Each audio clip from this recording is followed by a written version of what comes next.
realmente todo el sistema de producción de los alimentos es algo dinámico que está todo interconectado. Entonces, en la producción de alimentos sabemos que involucra todo el tema de genética, clima, infraestructura, regulaciones, todo eso va a influir. Entonces, no nos podemos enfocar solamente en una cosa. Creo que lo importante es reconocer cuáles son esos factores que más influyen, en este caso en la inocuidad del producto, y tratar de tomar medidas para reducir esta incidencia.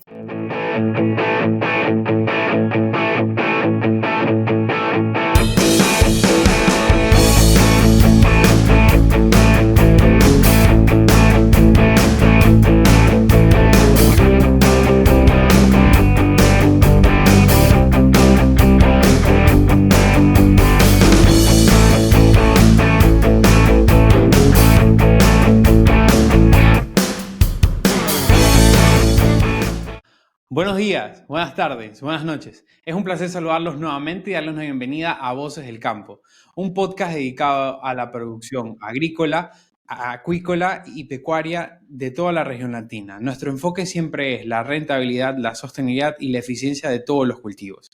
El día de hoy vamos a hablar sobre un tema de food safety o inocuidad alimentaria, enfocado a nuestra región, Latinoamérica. Para esto traemos a una nueva amiga a esta casa, a la doctora Helen Méndez. ¿Cómo estás, Helen? Muy bien, gracias. ¿Tú qué tal? Todo bien, todo bien. Pero antes de comenzar, sí me gustaría dar un poquito del background académico de Helen y hablar sobre los patrocinadores del episodio. Helen tiene una ingeniería en agroindustria alimentaria en la EAP, sacó su maestría en ciencia de alimentos en Kansas State University y en la misma universidad sacó su doctorado en food safety. Gracias al patrocinio de Aquaxel, una marca de Cargill que ofrece amplias soluciones nutricionales para diversas condiciones y desafíos del cultivo de camarón. Viga es un nematicida natural altamente eficaz en el control de nematodos. Gracias a sus dos potentes polisulfuros, inhibe la eclosión de nuevos nematodos y elimina tanto a los juveniles como a los adultos en el cultivo de banano y otros. Además, Viga incrementa el porcentaje de raíces vivas, mejorando la absorción de los nutrientes y reduciendo las necesidades de productos químicos en sus cultivos. Recuerden que nuestro podcast se transmite por YouTube, Spotify, y en radio, estamos en Radio Sucre y Radio Universal todos los fines de semana, los sábados de 6 a 7 de la mañana. Ahora sí que hablamos toda la parte fresquita. Ellen, ¿cómo has estado? ¿Qué tal tu día? Bien, todo bien. Estamos por acá en Paraguay con un poco de lluvias, pero bastante bien. Ah, chévere. Mira, sabes que acá recién, bueno, ahorita estamos grabando el episodio en diciembre, pero ya comenzaron las lluvias y la gente está súper feliz acá en Ecuador porque significa que ya va a acabar el estiaje y ya no nos vamos a quedar a oscuras, por lo menos. Qué bueno. Oye, Helen, si nos podrías contar un poquito de tu background, cómo así te animaste a sacar un doctorado en Food Safety y si también nos podrías explicar qué es Food Safety para las personas que no están tan relacionadas con el tema. Sí, por supuesto. Bueno, yo soy originalmente de El Salvador. Como tú mencionaste, saqué mi título universitario en Honduras, en el Zamorano, y me gradué en el 2017. Después me fui a Estados Unidos, a Kansas State University. Ahí saqué mi maestría en Food Science, ciencia de los alimentos, con enfoque en microbiología de los alimentos. Bueno, yo cuando crecí en El Salvador, crecí en la ciudad, en la capital. Entonces, nunca tuve realmente una relación con el campo o con la agricultura, pero Ok. cuando estaba ya en bachillerato, conocí de la Universidad de Zamorano, me llamó la atención y decidí irme. Entonces, no estaba segura realmente si me iba a gustar la agricultura y el campo, pero podríamos decir que me enamoré del arte, ¿verdad? De producir los alimentos, que anteriormente no conocía nada de cómo funcionaba. Y bueno, a través de las clases, creo que de lo que más me gustó estando en Zamorano fue el trabajo en los laboratorios. Entonces me di cuenta que realmente me gustaba trabajar en un laboratorio, ¿verdad? Principalmente el de microbiología. Entonces así fue que yo decidí enfocar mi maestría y mi posgrado en la parte de microbiología. Y bueno, cuando hablamos de producción de alimentos, microbiología y inocuidad están muy relacionados. Entonces, después de sacar mi maestría, yo me gradué en el 2020, en medio de la pandemia. Entonces, me quedé un año trabajando siempre en Kansas en la universidad. Y después de ese año fue que yo decidí continuar con mi doctorado, que estaba ya más enfocado en la parte de inocuidad de alimentos. Entonces, cuando hablamos de inocuidad, en inglés se dice food safety. Y muchas veces hay un Ok, poquito de error de traducción, vamos a decir, o confusión con la traducción, porque food safety se traduce realmente como inocuidad de alimentos. Mucha gente dice seguridad de alimentos, que en inglés sería food ok, security, que ok, en realidad están relacionados, ¿verdad? Pero no son exactamente lo mismo.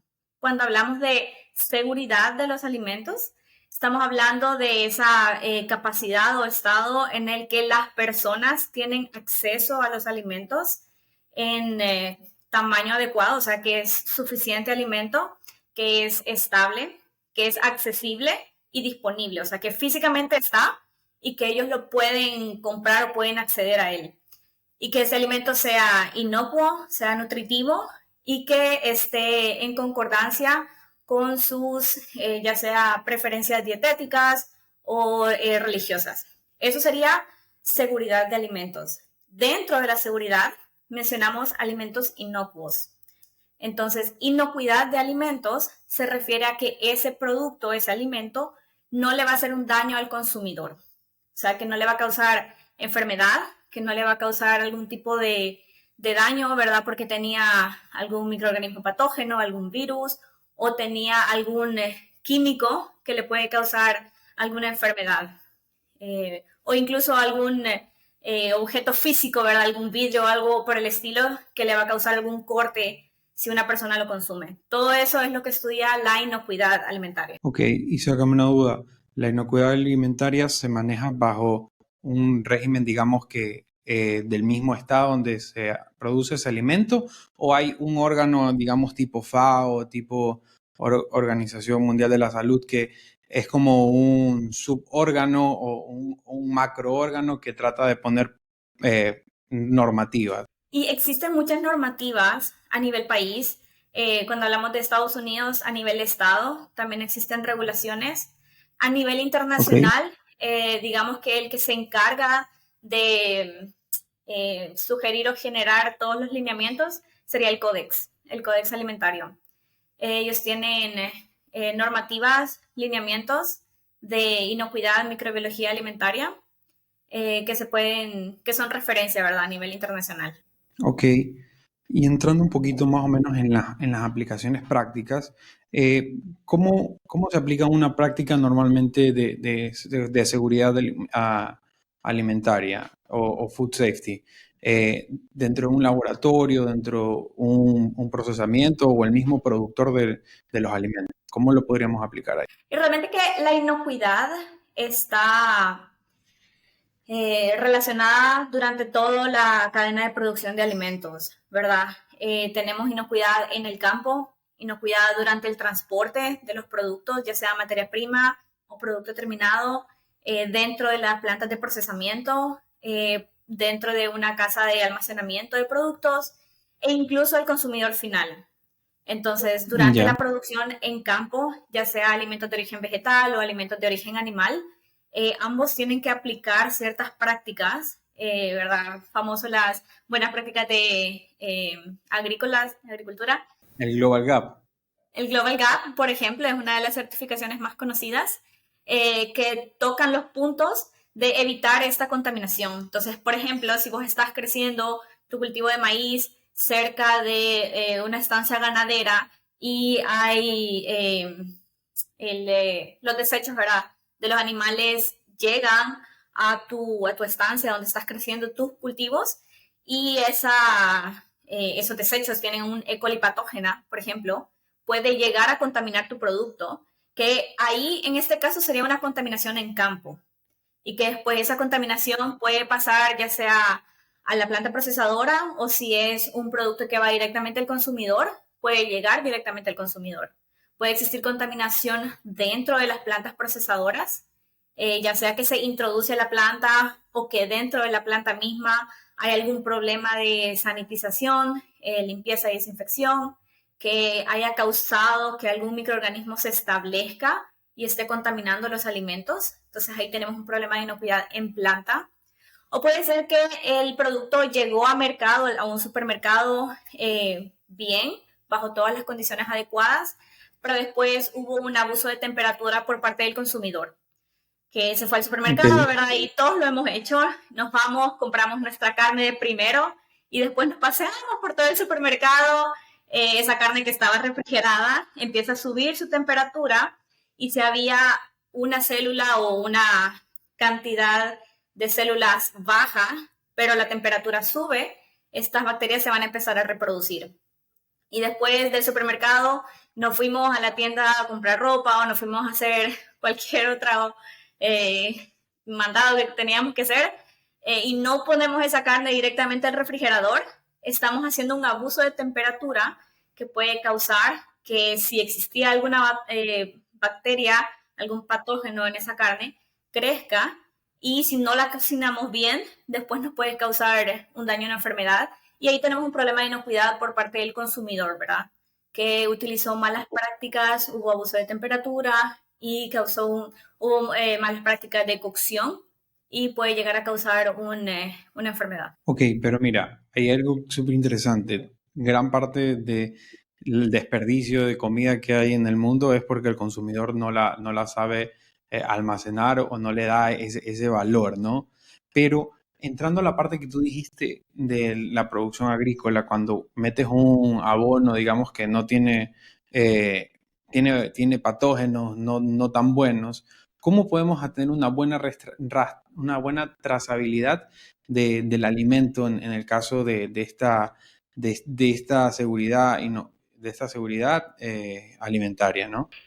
Y es un poco complicado, así como tú lo mencionas. Es importante conocer muy bien cuáles son los productos que se van a aplicar. Por ejemplo, si se está haciendo un abono orgánico, es importante saber si ese abono ha pasado por todas las etapas necesarias para reducir o eliminar cualquier tipo de contaminación o de patógeno que pueda tener inicialmente. Existen lineamientos, existe información sobre cuáles son estos parámetros que tienen que alcanzar, por ejemplo, estos abonos antes de ser utilizados en campo. Y después existen planes de inocuidad que se pueden desarrollar para campo, para planta. En planta generalmente son requeridos por regulación que tengan un sistema o un plan de inocuidad. Y dentro de esos sistemas o planes de inocuidad, uno de los requisitos es el tema de la trazabilidad, ¿verdad? Llevar un control, un registro de los lotes de producción, cuáles son las prácticas que se han realizado, cuáles son las intervenciones que se han aplicado a ese producto para que si existe algún problema con el producto final, se pueda hacer la trazabilidad e identificar cuál fue el lote que tuvo ese problema y, bueno, en última instancia, hacer un retiro del mercado de cualquier producto que esté afectado. Pero sabes que supongo que ahí varía bastante qué tan trazable puede ser. Primero, el tipo de alimento y el tipo de país, ¿no? Supongo que esa trazabilidad no es lo mismo hacerlo en Europa, me invento en Alemania, que hacerlo en Ecuador o hacerlo en Honduras o Argentina, ¿no? ¿Cómo Así está? Sabes que tengo unas preguntas enfocadas a Latinoamérica, pero las voy a dejar un poquito más adelante. Antes de eso, sí me gustaría, cuando hice digamos que la investigación para hacer la entrevista contigo, vi que has trabajado en el NARPS en Arkansas, ¿no? Cuando estabas haciendo, entonces, eh, en Kansas, perdón, en Kansas, cuando estabas entre tu maestría y doctorado. Si nos puedes explicar qué es el proyecto de NARPS y qué tan está relacionado al food safety. sí, el NARMS es un programa nacional dentro de Estados Unidos que está enfocado a la detección o monitoreo, es un programa de vigilancia realmente de susceptibilidad a antimicrobianos. NARM significa National Antimicrobial Resistance Monitoring System, o sea, un sistema de monitoreo de resistencia a los antimicrobianos. Y eso está enfocado en productos de origen animal. Es un programa intercolaborativo, está involucrado la FDA, el CDC y el USDA, el Departamento de Agricultura de Estados Unidos.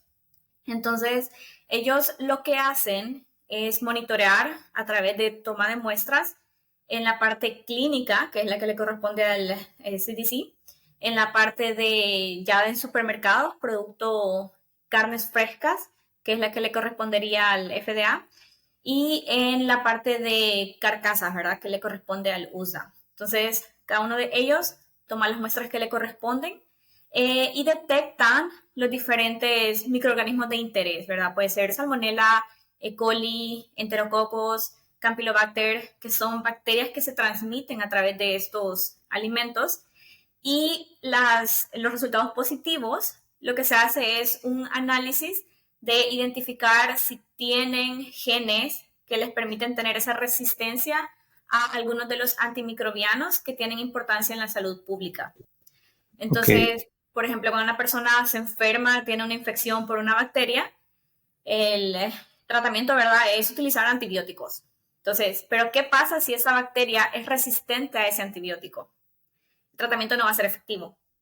Entonces, cuando se utilizan estas drogas veterinarias en campo, las bacterias que están presentes pueden ir desarrollando esa resistencia a los antimicrobianos y las bacterias se comparten esos genes entre ellas. Entonces, ya. incluso aunque la resistencia la desarrolle alguna bacteria que no sea patógena para las personas o que no vaya a llegar al producto final, le puede compartir ese gen de resistencia a otra bacteria que sí se vaya a transmitir o que sí vaya a ser de importancia en la salud pública. Entonces, ellos tienen que estar al tanto y estar monitoreando cuáles son las etapas donde se están desarrollando estas resistencias o cómo van variando. Entonces, se puede ver la tendencia a través de los años de cómo ha ido aumentando esa resistencia a algunos de los antimicrobianos. Y ellos tienen un análisis muy detallado por agente activo de los antimicrobianos, por patógeno, o sea, por cada una de las bacterias y por cada uno de los productos. Entonces, carne de res, carne de aves, carne de cerdo, etcétera, etcétera. Entonces, ahí podemos ver un poquito cómo se relaciona todo el tema de inocuidad, ¿verdad? Si estas bacterias no están presentes en el alimento, no van a llegar a las personas y puede que se reduzca ese problema de resistencia a antimicrobianos que después podría afectar a la salud pública. Bueno, pero al final es un tema de monitoreo, ¿no? Hace un par de semanas publicamos el episodio justo con una colega, con Liliana Nolasco, y hablamos bastante sobre salud intestinal y hablábamos de cómo la industria está cada vez saliendo del tema de antibióticos y entrar al proceso de probióticos. Pero aquí viene un conflicto mío. Al salir yo de antibióticos, soy más propenso a que mi carne que mis animales tengan enfermedades y puedan trasladarse a esos patógenos a la carne final. Y por el otro lado, sale una parte de la industria diciendo, oye, pero vas a generar resistencia y eso va a pasar al final al consumidor final. ¿Qué podemos hacer ahí? ¿O aún seguimos en buscar la otra forma? Y es un problema de balance o de equilibrio, ¿verdad? Nunca, no podés descartar completamente una práctica e implementar 100% una práctica. O sea, podés, pero te vas a encontrar con este tipo de problemas. Entonces, yo lo que creo, ¿verdad? Mi opinión es que habría que encontrar ese balance de sí utilizar probióticos, que son una excelente alternativa para reducir el uso de antibióticos, pero también reconocer que va a haber ciertos casos en los que va a ser necesario el uso de estos antibióticos, porque cuando ya una infección ha llegado al punto en el que un probiótico a lo mejor no va a ser suficiente para controlar, ahí es donde entra la siguiente medida. Entonces, es encontrar ese punto en medio que no es fácil e involucra toda una colaboración entre el sector, ¿verdad? La producción, que los productores estén informados de cuándo, hasta cuánto pueden utilizar. Sabemos que una de las razones o de los problemas del por qué muchos de los de las bacterias empezaron a desarrollar esta resistencia fue porque se utilizaban antibióticos o antimicrobianos como promotores de crecimiento en lugar Sí. de como tratamiento. Entonces, obviamente, algunas de estas prácticas ya no se permiten precisamente para evitar que esto pase. Entonces, por ejemplo, esa sería una de las medidas. Por ejemplo, no utilizarlo para promoción de crecimiento y dejarla solamente como tratamiento. Y eso si solo estamos con esa variable del alimento o del manejo, pero si le ponemos temas de clima, de infraestructura, yo creo que ahí la pelota se vuelve un poquito más grande, ¿no? Y ahí viene una pregunta, ¿no? ¿Qué podemos hacer para mantener un mejor food safety en climas, digamos, tropicales, ¿no? Porque no es lo mismo tener una cadena de frío en una zona templada que en pleno subtrópico y trópico, ¿no? ¿Cómo podríamos mantener ahí para que los productores tengan una idea de qué hacer, ¿no? Y sí, esa es la pregunta del millón. Realmente todo el sistema de producción de los alimentos es un sistema, es algo dinámico que está todo interconectado. Entonces, en la producción de alimentos sabemos que involucra todo el tema de genética, clima, infraestructura, regulaciones, todo eso va a influir. Entonces, no nos podemos enfocar solamente en una cosa, pero podemos hacer, tratar de utilizar, por ejemplo, o formar un equipo multidisciplinario que Ok, traiga los diferentes puntos de vista y que diga, sí, ciertamente en países tropicales, ¿verdad? Donde el clima, por ejemplo, acá en Paraguay, nosotros llegamos a temperaturas de 38 grados, 40 grados muy altas, que obviamente si tenemos alimentos afuera transportándolos, ese va a ser un factor que va a influir en el crecimiento de microorganismos en los productos. Entonces, creo que lo importante es reconocer cuáles son esos factores que más influyen, en este caso, en la inocuidad del producto y tratar de tomar medidas para reducir esta incidencia. Entonces, por ejemplo, si yo me voy al supermercado y sé que el supermercado me queda a media hora de mi casa, me podría llevar una hielera y poner mis ok, productos fríos dentro de la hielera mientras los regreso a mi casa. Y después inmediatamente poner mis productos en la refri, no esperar. Cuando voy al súper, comprar mi leche, mis quesos, mi carne de último y no agarrarlos primero y después ir a agarrar los alimentos que son estables, ¿verdad? A temperatura ambiente. Eh, en campo también, ¿verdad? Nuevamente, conocer muy bien mi producción en planta también, ¿verdad? Es importante conocer el establecimiento, identificar cuáles son esos puntos, digamos, más débiles o que son más importantes de tener un control, un monitoreo más importante, más crítico y tomar medidas en esos puntos. En planta tenemos uno de los sistemas más conocidos en tema de inocuidad, es el sistema HACCP, ok, eh, sí, sí me acuerdo. ¿verdad? Que es, en español sería análisis de peligros y puntos críticos de control. Y todo el fundamento del sistema HACCP es realizar un análisis de peligro en mi producto y en mi proceso, identificar cuáles son esos puntos dentro de mi proceso que necesitan un cuidado más crítico, ¿verdad? Que yo en ese punto puedo implementar una intervención y necesito estar monitoreando esos parámetros porque después de ese punto yo ya no puedo hacer nada. Entonces, por eso se Ok, llama punto crítico de control. Ese es el punto donde yo tengo que controlar de manera crítica porque después ya no voy a poder hacer nada. Si yo no elimino, no prevengo o no reduzco mis peligros, ya sea físicos, químicos, biológicos, en ese punto, después la probabilidad de que si falla en ese punto, de que después ocurra una enfermedad o un problema en la salud pública es muy alta. Entonces, a través del sistema HACCP podemos identificar si tenemos uno, dos, tres puntos críticos de controlar dentro de mi proceso y todos los días se está monitoreando, ¿verdad? Ya sea la temperatura, ya sea la concentración de un químico, ya sea el tiempo, el que sea.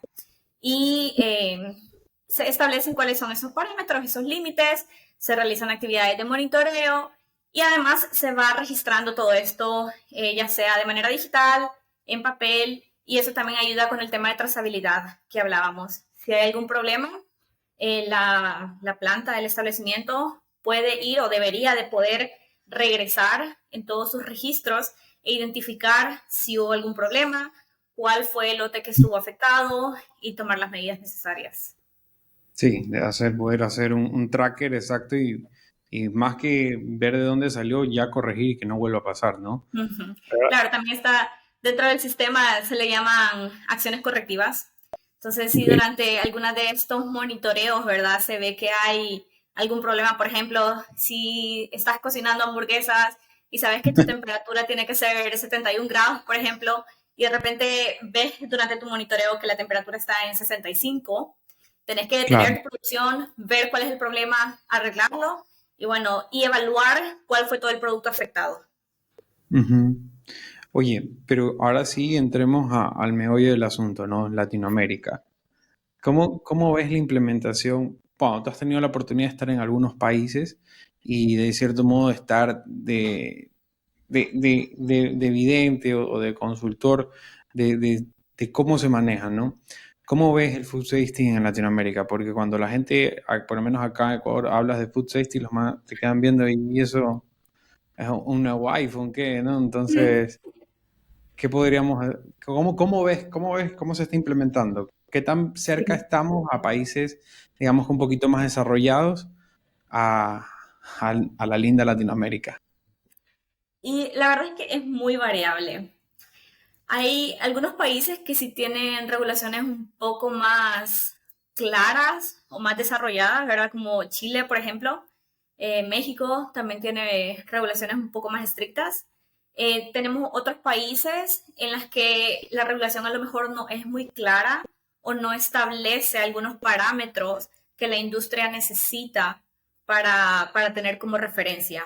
La mayoría de países que de repente no tienen esta regulación a nivel país, lo que hacen es tomar la referencia del códex, que es lo que hablábamos, porque ellos sí tienen la mayoría de parámetros, ¿verdad?, que la industria puede seguir.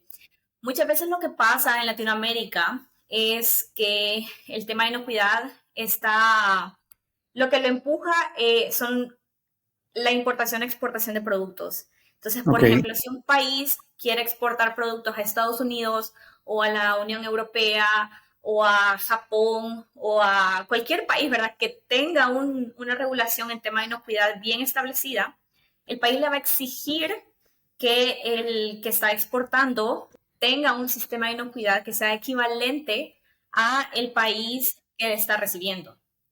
Entonces, ellos obviamente vienen al país, hacen auditorías, evalúan todo el sistema de inocuidad y si el país o si la planta no cumple, entonces no se habilita para que exporten el producto. Entonces, muchas veces eso es lo que empuja a algunas de las empresas a desarrollar los sistemas y a cumplir con los estándares que cada uno de los países les exige para poder enviar sus productos y así los desarrollan. Obviamente también de parte del gobierno existen algunas regiones, por ejemplo, en Centroamérica tenemos el tema de microbiología, el reglamento Ujú. técnico centroamericano, que a mí me encanta, siempre lo uso de referencia, porque es muy claro en establecer, por ejemplo, vegetales frescos se evalúan coliformes totales o listeria monocitógenes y tiene que haber ausencia de 25 gramos o un máximo de 100 unidades formadoras de colonia por 100 gramos o algo por el estilo.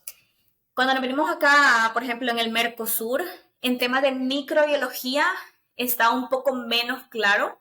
Ellos Ok. utilizan la referencia del códex, pero de repente me parece que sí tienen un poco más establecida los límites máximos de residuos de pesticidas, por ejemplo, o de agroquímicos en vegetales.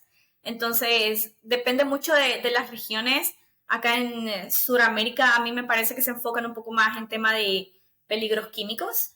En Centroamérica, peligros microbiológicos. Pero de nuevo, vamos a ver estos peligros en todas las regiones.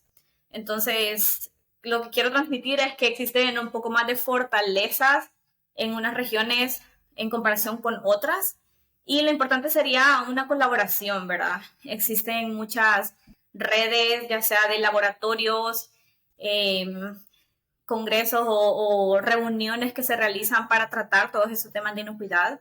Creo que uno de los problemas más importantes es la falta de armonización de estos estándares. Entonces, cada país, digamos que hace lo que puede y todo sería más fácil si es que hubiese una armonización o llegaran todos a un acuerdo de cuáles son esos límites que se aceptan.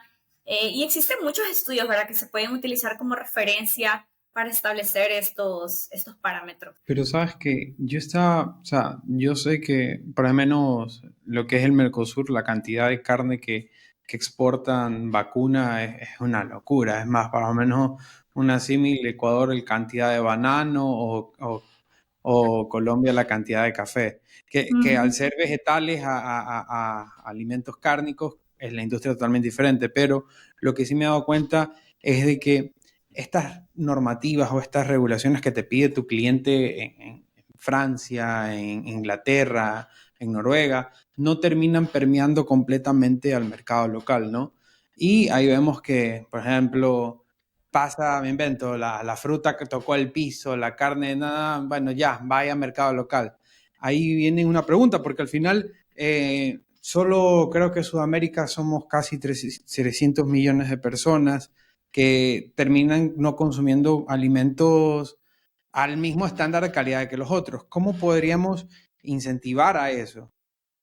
Por ejemplo, no, por ejemplo, acá hay bastante tema de aumentar más restricciones o dar incentivos.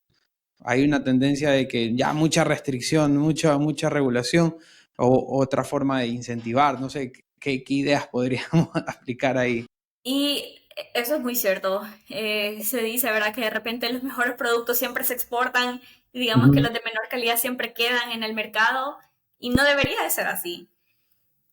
En Estados Unidos, por ejemplo, si vos ves a muchas de las regulaciones que de repente se pasan, no siempre, ¿verdad? Pero muchas de las importantes en tema de inocuidad han surgido a partir de algún evento de brote de Ok, contaminación de productos. Entonces, si hablamos de HACCP mismo, la regulación de HACCP se pasó creo que en 1996. wow. Y nació mucho a partir del brote de E. coli en Jack in the Box, ¿verdad? Que es una cadena de hamburguesas que ocurrió en 1992. Después tenemos la regulación de FSMA, que es Food Safety Modernization Act, la Acta de Modernización de la Inocuidad de los Alimentos, que se pasó en el 2011. Y si nos vamos un par de años atrás, 2008-2009 creo, hubo un brote E. coli en eh, espinaca.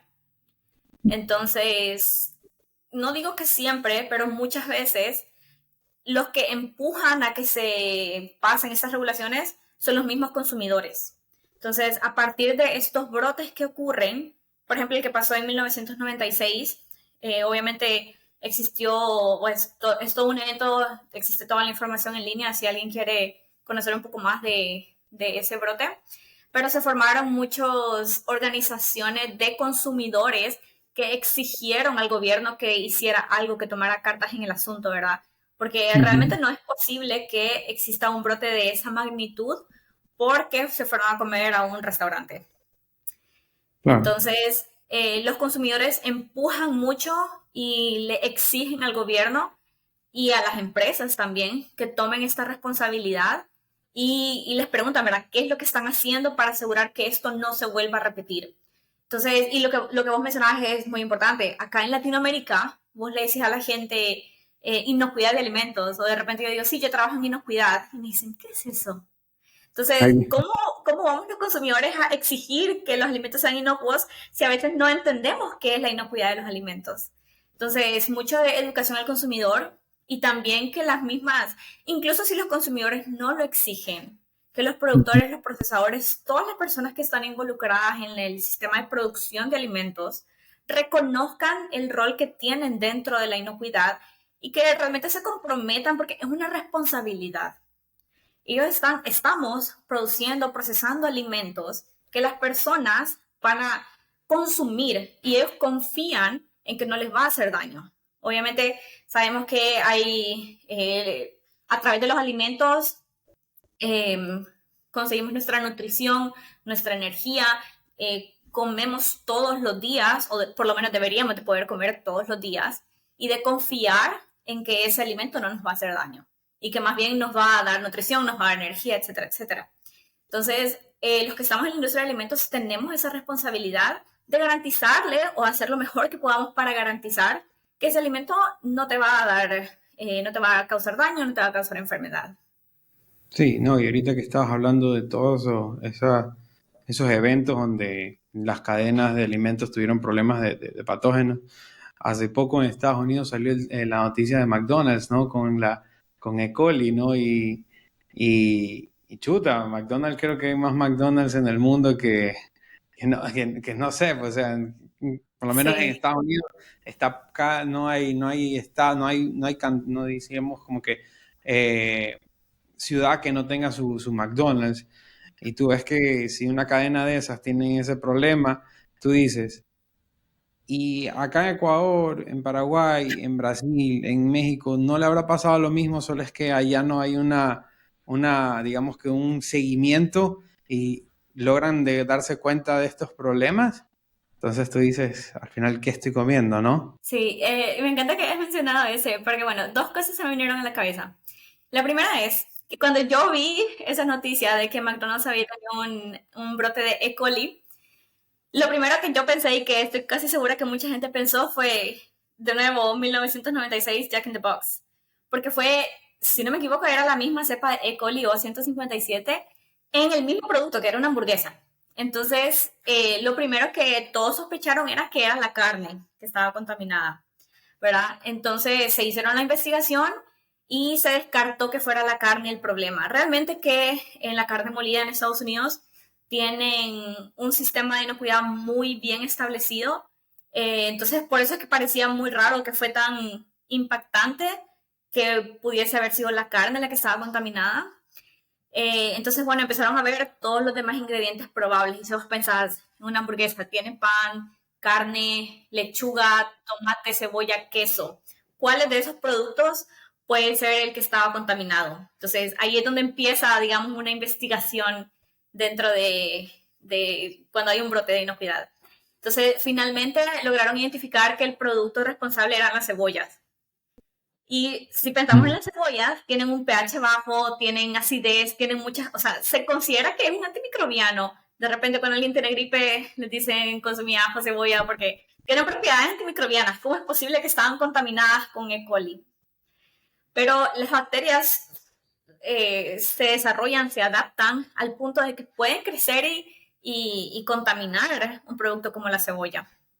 Entonces, eso de, bueno, a mí como microbióloga me fascina saber que las bacterias tienen esa capacidad, pero obviamente como alguien que trabaja en el área de inocuidad, es tipo, asusta saber que las bacterias pueden crecer en productos donde antes, digamos, que se consideraba que no podían crecer. Lo mismo ha pasado con muchos productos como la mantequilla de maní, la cebolla, las harinas, que tienen características que técnicamente o que históricamente se conocía o se sabía que no soportaba el crecimiento de bacterias, pero las bacterias se adaptan para poder crecer.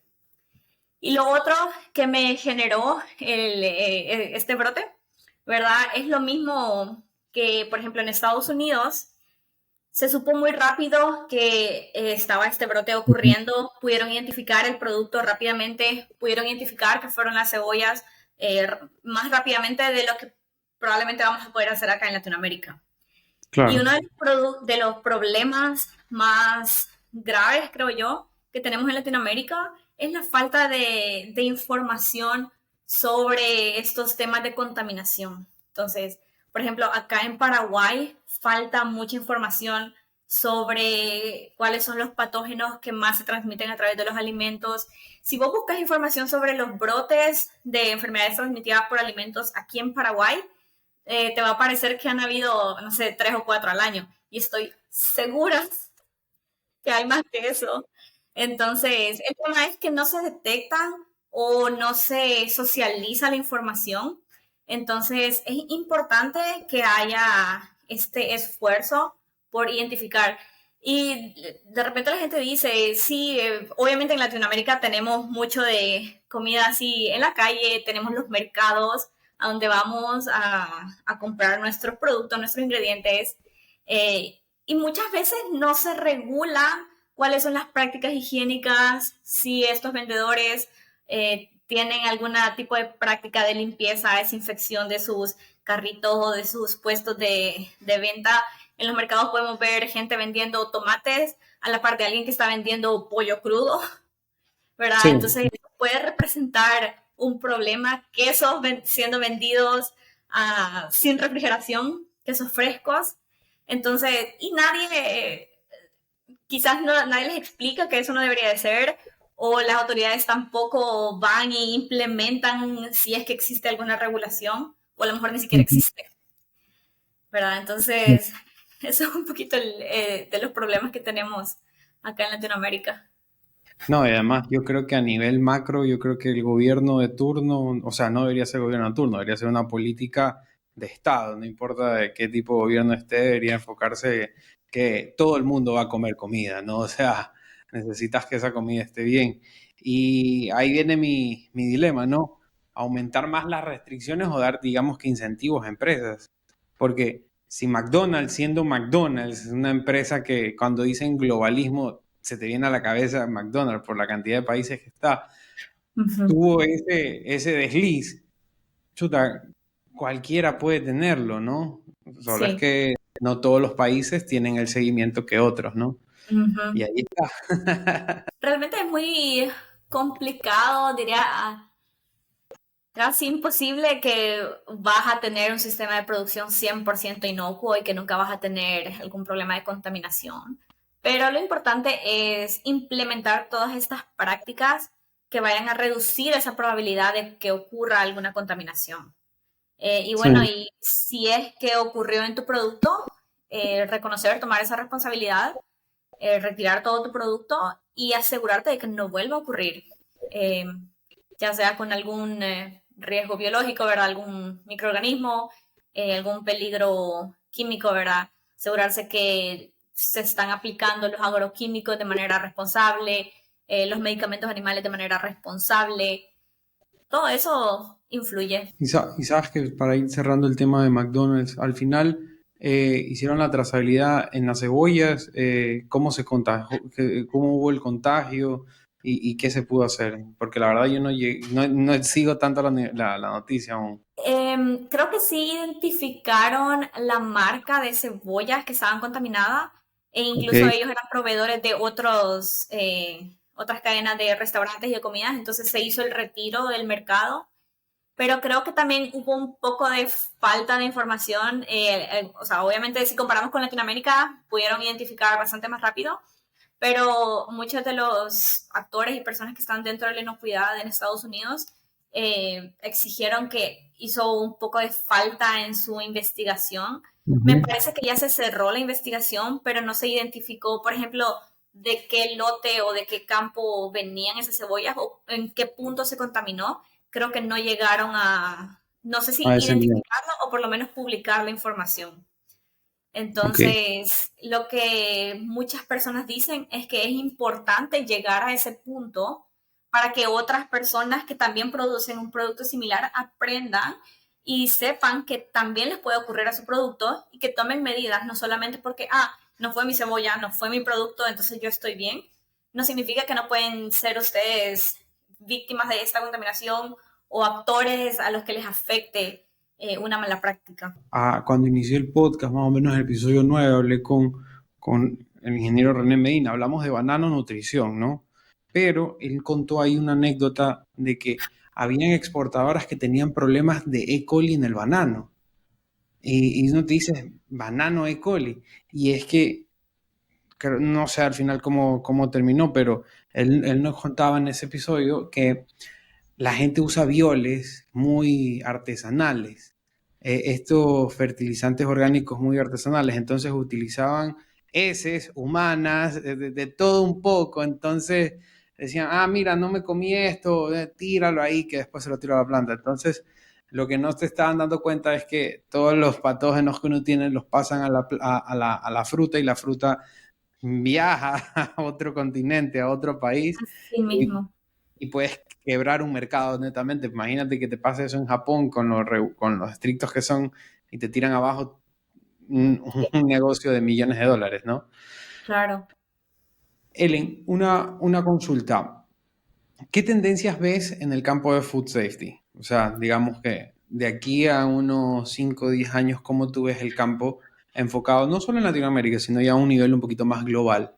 Y bueno, en esos tiempos, ¿verdad? Hablamos mucho de la IA, de la inteligencia artificial, y esto realmente que se puede aplicar en cualquier ámbito, incluso la inocuidad. Entonces, ahora mismo hay mucha gente trabajando en desarrollo de aplicaciones de la IA dentro de los sistemas de inocuidad. Hay plantas, ¿verdad?, que tienen sistemas ya digitalizados donde todos los monitoreos se hacen de manera digital. Algún software puede identificar tendencias o problemas mucho más rápido de lo que podría identificarlo una persona. Entonces puede enviar alertas directamente. Entonces existen, ¿verdad? Hay programas de modelado de cómo va a crecer un patógeno en un producto y se utilizan estos resultados para tomar medidas, ¿verdad? O establecer parámetros. Vemos también, uno de los temas bastante fuertes actualmente es el tema de la cultura de inocuidad, que está relacionado con todo el comportamiento de las personas en relación con las prácticas de inocuidad. Entonces, por ejemplo, si una organización, una empresa tiene una cultura de inocuidad muy fuerte, es porque todo desde el gerente, el dueño de la empresa, hasta la persona que está en la línea, ¿verdad?, de trabajo, la que barre, el que hace SEO, el coordinador, el supervisor, todos entienden su rol dentro de la inocuidad y todos están comprometidos en garantizar la inocuidad de su producto. Muchas veces el problema es que de repente el gerente no le interesa mucho el tema de inocuidad, entonces, ¿cómo Claro. le va a importar a las demás personas si al mismo gerente no le interesa? O al revés. Entonces, desarrollar esos programas de cultura de inocuidad es un tema bastante hablado actualmente. Obviamente con todo el tema de cambio climático y sostenibilidad, también hay que incorporar o adaptar todas estas prácticas, buenas prácticas agrícolas, buenas prácticas de manufactura, a los nuevos riesgos que hay con los cambios de temperatura, con los desastres naturales. Tú me comentabas que, por ejemplo, en Ecuador tienen cortes de energía eléctrica y si yo tengo mi comida en la heladera y voy a pasar 10 horas sin electricidad, ¿cómo hago para que esos alimentos no suba su temperatura y haya un crecimiento de microorganismos? No, te cuento ahí, ahorita que hablaste de eso, la industria camaronera es una industria fría, ¿no? Desde que cosechan el camarón, lo meten en unos bines con hielo. Pero el problema es que la cosecha la haces a las 3 de la mañana y a veces el corte, hasta que llegas a la planta, te dicen, oh, espera, no tengo energía. Entonces, ¿cómo tú mantienes ese camarón ahí? Entonces, lo que hace la gente es no cosechar. Retrasas el proceso global por esos problemas, pero... Sí, 100%. Y más en la industria de mariscos, hay algunos peces, ¿verdad? Que si tienen abuso de temperatura, desarrollan esta toxina naturalmente. Ujú. Entonces, tenés que mantener esa cadena de frío. Y si no tenés electricidad o no tenés los recursos para mantenerla, eh, tenés que tener alguna otra alternativa, ¿verdad? Sí, sí, Entonces, sí. desarrollo de esas nuevas propuestas o alternativas es también uno de los temas que tenemos que abordar. Y bueno, también el tema de armonización de las regulaciones a nivel internacional. Creo que es Claro. algo importante con toda la globalización, todo el tema de una salud. Tenemos que tener alguna referencia y armonizar todas esas regulaciones para poder implementar estas prácticas a nivel global. No, además, un mejor ejemplo son los ODS y lograron hacer entre varios países una meta de reducir emisiones. Yo creo que más fácil es una meta de poder comer más sano, ¿no? Esa sería la idea, ¿no? Antes de que más fácil es cuidar el alimento que llevas que el medio ambiente, aunque parezca triste y la gente no lo ha visto, ¿no? Pero es algo súper importante. El momento Gallup. Momento Gallup es un momento de análisis de datos, ¿no? Eh, si nos podrías ayudar con 3 datos claves para la implementación de un sistema de food safety dentro de una operación agroalimentaria. Creo que la primera sería entender las regulaciones que aplican a tu operación, ¿verdad? Ok, Ya sea a nivel nacional o a nivel internacional, si vamos a exportar. La segunda sería realizar un análisis de riesgos de mi operación, identificar cuáles son esos puntos que son más vulnerables e implementar alguna práctica para prevenir o eliminar alguna contaminación. Y luego sería implementar buenas prácticas, ya sean buenas prácticas agrícolas, de manufactura, buenas prácticas higiénicas, que realmente todo esto son la base de un buen sistema efectivo de inocuidad de alimentos. ok, sí. Y la verdad que sí, la verdad espero que la gente, de todo lo que hemos hablado esta casi hora, podamos permearle un poco y que lo comiencen a aplicar, ¿no? No solo en su forma de comprar un alimento, sino al producirlo. También. Porque el que produce, como tú lo dijiste, es mismo culpable de no mantener la cadena de frío al momento que vas a comprarlo al supermercado. Ele, Sí. ¿cómo la gente te pudiese contactar si quisiera llevar el debate a otro nivel contigo en el caso de food safety? Y estoy en LinkedIn como Ellen Méndez. Eh, mi correo puedo dejar también, o no sé. Sí, sí, sí, sí, sí. No No hay sé si la problema. gente... No, lo podemos poner en la caja en la caja de la descripción y la gente lo puede ver. Igual, yo tengo la costumbre de poner el perfil de LinkedIn para que Ah, bueno. sea mucho más fácil. No, por LinkedIn creo que esa sería la forma más efectiva a través de LinkedIn. Perfecto. Entonces, ¿sabes qué? Es mi red social favorita. Y ahorita un poquito de cuña, llegamos a los 10.000 seguidores en LinkedIn. Bueno, a mi cuenta personal. Me siento un poquito feliz. Qué Hay que bueno. subirle las otras. Y que nos Sí. sigan también en Instagram y en TikTok. Ellen, un último mensaje que quisieras darle a tu audiencia o a la audiencia. Que reconozcamos cuál es nuestro rol dentro de la inocuidad. El eslogan del Día Mundial de la Inocuidad, que es el 7 de junio, es la inocuidad es un asunto de todos. Ok.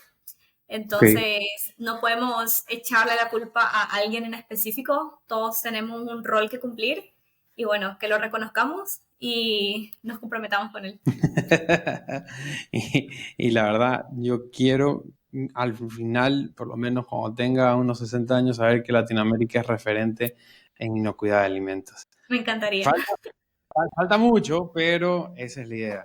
Pero antes de terminar, sí me gustaría recordarles que gracias al patrocinio de Aquaxel, una marca de Cargill que ofrece amplias soluciones nutricionales para diversas condiciones y desafíos del cultivo de camarón. Viga es un nematicida natural altamente eficaz en el control de nematodos. Gracias a sus 2 potentes polifosfuros, inhibe la eclosión de nuevos nematodos y elimina tanto a los juveniles como a los adultos en el cultivo de banano y otros. Además, Viga incrementa el porcentaje de raíces vivas, mejorando la absorción de los nutrientes y reduciendo las necesidades de productos químicos en sus cultivos. Síganos en nuestras redes sociales. Coméntenos de qué les pareció el episodio. Denle like y suscríbanse, que la verdad nos ayuda bastante al algoritmo para promocionar y llegar a más gente. Y un dato importante que me gusta decirlo para que la gente lo tenga en cuenta es que una población informada es una población que sabe dónde ir y cómo llegar. Hasta el próximo episodio, amigos del campo.